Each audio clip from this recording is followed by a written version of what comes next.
We present our work attribute-preserving face dataset anonymization via latent code optimization. This work defines an anonymization framework for image face datasets, capable of maintaining the original face attributes while still obfuscating the identity portrayed. This result is obtained by optimizing the single image's latent code by using an identity obfuscation loss along with an attribute preserving loss. Quantitative and qualitative results show that our method obtains state-of-the-art results in terms of privacy preservation and surpasses the current works in terms of attribute preservation. The first anonymization applications define simple strategies to remove one's identity, for example by covering the face image with simple techniques such as blurring or blacking out, which led to results unusable for possible downstream tasks. In more recent works, instead, the standard pipeline for face anonymization uses a conditional GAN in order to obtain not only high-quality images, but also generating different face identities, while leaving most of the image unchanged. Two state-of-the-art methods that use this pipeline are dprivacy and CA GAN. However, such procedure presents some drawbacks. First, it requires the costly training of a complex network such as the GAN, which can lead to training instability.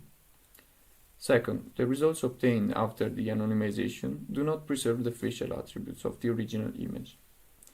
That is because no guidance on such attributes is provided. In this way, the obtained images cannot be used with possibly pre-existing dataset face annotations. We propose our solution to tackle these two issues. Our method uses only pre-trained modules and trains only the single image's latent codes, instead of additional neural networks, greatly reducing the computational burden required during the anonymization. By applying then an identity loss along with our attribute preserving loss, we obtain anonymized images that maintain the original attribute distribution. This is an overview of the pipeline. The process starts by first generating a dataset of fake images. Ideally, the number of images generated should be larger than the number of images in the original dataset in order to find the best pairs, as we will see later. The original dataset is then inverted using the E4E method in order to obtain the W plus space latent codes of such images.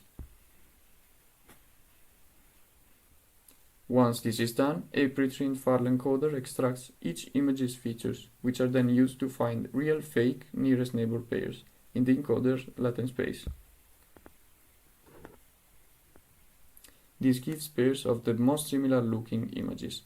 In particular, it defines a starting point for the anonymization of the latent codes, as the pair is used to initialize the latent code to be optimized. To do so, we merge different layers of the latent code of both real and fake image. That is because each layer encodes specific information of the image. In particular, we fix the first and last layers of the original inverted image to maintain pose and background.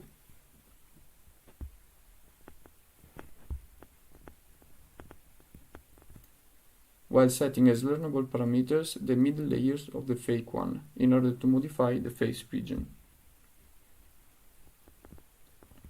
This process reduces the number of learnable parameters to 5 times 512 times the number of images in the dataset. The optimization is then supervised by our two losses.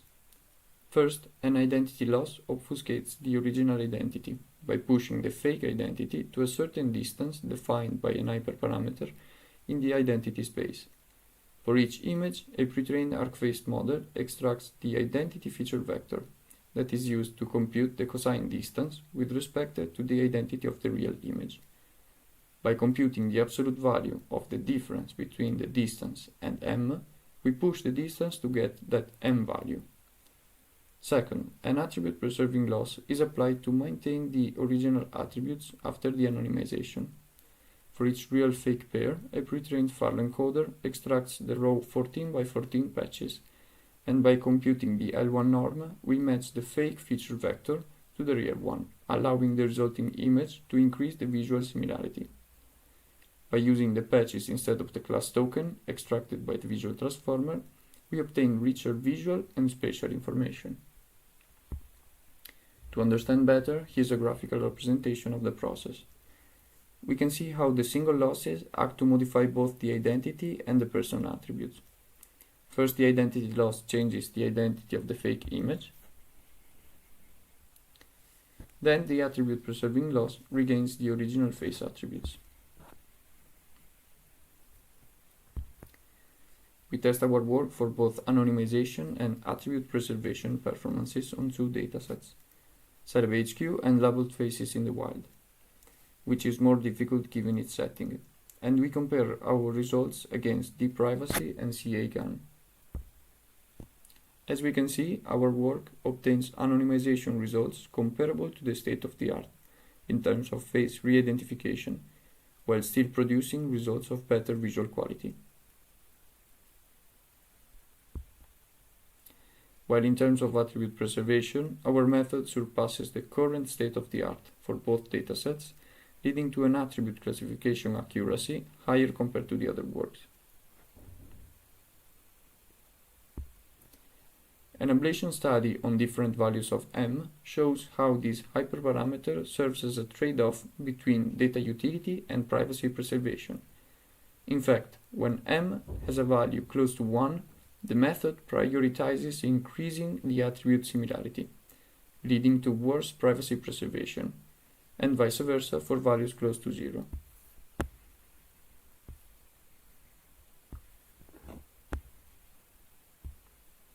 As we can see from the qualitative results, our method generates better quality images that obfuscate the original identity while maintaining the original attribute distribution for both Sebe HQ